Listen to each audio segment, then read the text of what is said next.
Hi, welcome to my channel Madhu's Education Learns. This is your Mansudan. ఈరోజు తెలంగాణ స్టేట్కి సంబంధించి TG EAMCET TS EAMCET ఎవరైతే రాశారో వాళ్ళ ర్యాంక్స్ వచ్చిన తర్వాత అందరిలో ఉన్నటువంటి ప్రశ్న సిఎస్సి సీటు ఏ ర్యాంక్ వరకు వచ్చే అవకాశం ఉంటుంది. నెక్స్ట్ ఒకవేళ సిఎస్సి సీటు రాని పక్షంలో ఒకవేళ రాదు అనుకున్న ఎవరికైనా అనిపిస్తే వాళ్ళు ఏం చేయాలి, అలాగే ఎవరైనా డిస్క్వాలిఫై అయిన వాళ్ళు ఏం చేయాలి, పెద్ద పెద్ద ర్యాంక్స్ వచ్చేవాళ్ళు ఒకవేళ సిఎస్సి టాప్ కాలేజెస్లో మాకు వస్తుందో రాదు అనుకున్న వాళ్ళు ఏం చేయాలి, ఇవన్నీ కూడా మనం ఈ వీడియోలో షేర్ చేసుకుందాం. బట్ ఎవరైనా ఫస్ట్ టైంగా నా ఛానల్ చూసినట్లయితే ప్లీజ్ సబ్స్క్రైబ్ మై ఛానల్, ఎందుకంటే ఎంసెట్కి సంబంధించి ప్రతి అప్డేట్ను కూడా మీకు నా ఛానల్ ద్వారా మీకు అందుతూనే ఉంటుంది. ఇక విషయంలోకి వెళ్దాం. EAMCET results TS EAMCET results వచ్చిన తర్వాత తెలంగాణ ఎంసెట్ రిజల్ట్ వచ్చిన తర్వాత అందరికీ ఒకే ప్రశ్న, మాకు మంచి కాలేజీలో మంచి బ్రాంచ్ వస్తుందా లేదా. జనరల్గా మంచి బ్రాంచ్ అంటే అందరి ఎక్స్పెక్టేషన్ సిఎస్సి కానీ లేదా సిఎస్సి రిలేటెడ్ బ్రాంచెస్ అనే ఎక్స్పెక్టేషన్తోనే చాలామంది ఉంటారు. అంటే సైబర్ సెక్యూరిటీ కానీ, ఆర్టిఫిషియల్ ఇంటెలిజెన్స్ కానీ, మిషన్ లెర్నింగ్ కానీ ఇలాంటి బ్రాంచెస్ అయినా సిఎస్సి రిలేటెడ్ బ్రాంచెస్ స్పెషలైజేషన్స్ వచ్చినా మాకు పర్వాలేదు కానీ మంచి కాలేజెస్లో రావాలి అనే ఎక్స్పెక్టేషన్తో ప్రతి ఒక్కరు కూడా ఉంటారు. బట్ వాళ్ళకి వచ్చే ర్యాంక్ చూసుకున్నట్టయితే కొంత ర్యాంక్ అనేది పెద్ద ర్యాంక్ ఉండొచ్చు. మరి అటువంటిప్పుడు ఏం చేయాలి? జనరల్గా మనం ఒకసారి చూస్తే 2024 ఎంసెట్ని బేస్ చేసుకొని చూస్తే ఇంచుమించుగా కట్ ఆఫ్ అనేది ఎంతవరకు వస్తుంది అని చూస్తే, ఎప్పుడైనా ఒక సీట్ అనేది టాప్ కాలేజ్లో సీట్ అనేది కేటగిరీని బట్టి, OC category, SC ST BC కేటగిరీని బట్టి, మైనారిటీస్ని బట్టి, అలాగే గర్ల్స్ కోటాను బట్టి, రకరకాల వేరియస్ రిజర్వేషన్స్ని బట్టి కట్ ఆఫ్ అనేది మారిపోతుంది. అయితే లాస్ట్ ఇయర్లో అంత ఉంది కదా అని ఇయర్ కూడా అంత ఉంటుంది అనడానికి లేదు. కాకపోతే ఈసారి అడ్వాంటేజ్ ఏంటంటే చాలా కాలేజెస్లో కొన్ని సెక్షన్స్ అనేవి పెంచడం జరిగింది. ఈ సెక్షన్స్ పెంచడం వలన సీట్స్ ఆటోమేటిక్గా పెరుగుతున్నాయి. కాబట్టి ఈసారి కొంతమందికి మ్యాక్సిమం సిఎస్సిస్ కానీ సిఎస్సి రిలేటెడ్ బ్రాంచెస్ వచ్చే అవకాశాలు అయితే ఉన్నాయి. అయితే ఎలా చూసుకున్నా కూడా ఒక 20,000 లోపు ర్యాంక్ ఉన్న వాళ్ళందరికీ కూడా ఎక్కడో దగ్గర సిఎస్సి రిలేటెడ్ బ్రాంచ్ది ఖచ్చితంగా వచ్చే అవకాశాలు అయితే ఎక్కువగా ఉన్నాయి.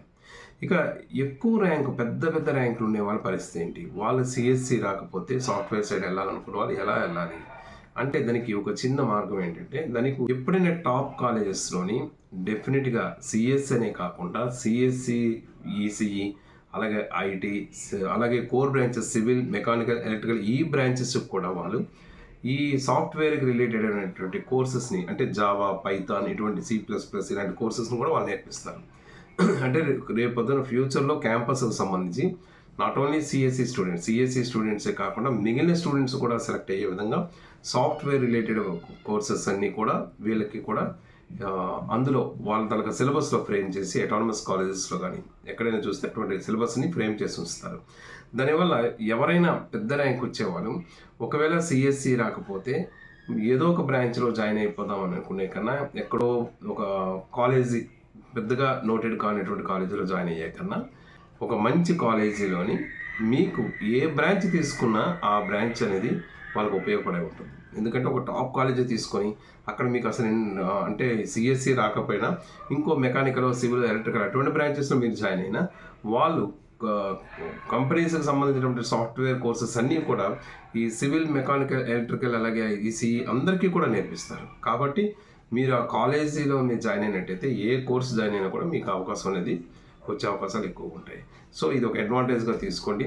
అది మాకు సిఎస్సిఏ కావాలి అనుకున్న వాళ్ళైతే ఇప్పుడే ఇమీడియట్గా మీరు మేనేజ్మెంట్ కోటాలోని మ్యాక్సిమం ఎంత ఎర్లీగా అయితే అంత ఎర్లీగా మేనేజ్మెంట్ కోటా కానీ స్పాట్ అడ్మిషన్ తీసుకోవడానికి మీరు కాలేజెస్లో ప్లాన్ చేసుకుంటే బాగుంటుంది.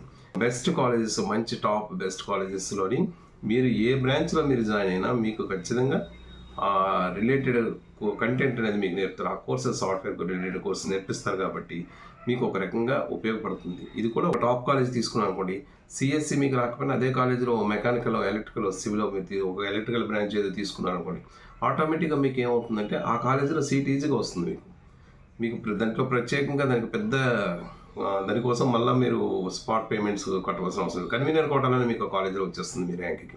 కాబట్టి అదే కాలేజీలో మీరు జాయిన్ అవుతారు. కాకపోతే ఎలక్ట్రికల్ బ్రాంచ్ జాయిన్ అవ్వచ్చు, లేదా మెకానికల్, సివిల్ ఏదో ఒక branch other than CSC branch ఏదైనా మీరు జాయిన్ అయ్యి ఉండొచ్చు.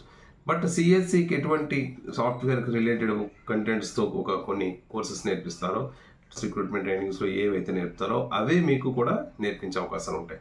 కాకపోతే ఇవన్నీ కూడా మీరు ఎంక్వైరీ చేసి కనుక్కోవాలి.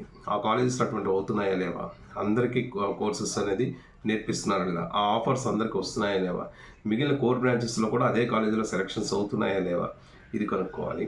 ఇది ఒక option. Next number of web options, ఎన్ని వెబ్ ఆప్షన్స్ అయితే అన్ని వెబ్ ఆప్షన్స్ అనేవి పెట్టుకోవాలి. వెబ్ ఆప్షన్స్ ఎలా పెట్టాలి అనే దాని మీద, బ్రాంచ్ని ముందు తీసుకోవాలా కాలేజీని ముందు తీసుకోవాలా అనే దాని మీద నా నెక్స్ట్ వీడియోలో మీకు షేర్ చేస్తాను. సో ఈ విధంగా మీరు ఆలోచించినట్టయితే మీరు అనుకున్నటువంటి ఒక సాఫ్ట్వేర్ జాబ్కి వెళ్ళే అవకాశం అయితే ఈజీగా వస్తుంది. ఇది ఈ వీడియోకి సంబంధించి. ఇంకా దీనికి సంబంధించి ఇంకా మీకు ఏమైనా డౌట్స్ ఉన్నట్టయితే కామెంట్ బాక్స్లో షేర్ చేయండి. తప్పకుండా నాకు తెలిసిన ఇన్ఫర్మేషన్ మీకు ఇస్తాను. Thank you so much for your watching. This is your Madhusudan. Thank you.